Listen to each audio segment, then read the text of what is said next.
That's exactly right.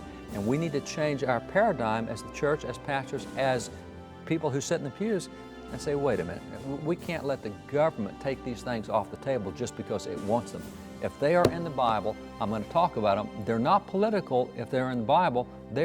Even though they're policy issues, they're not political, they're biblical. And that's a big difference. We need to talk about what's biblical and not let the government tell us what we can't talk about, which, by the way, leads to another thing. There's a great website, the Speak Up Movement.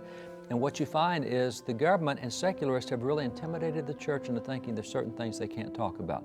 That is not true. Even though they say, oh, you lose your IRS tax exemption, go to Speak Up Movement, look at the website. The government can't take your exemption away. That exemption came from the Constitution, not from the government.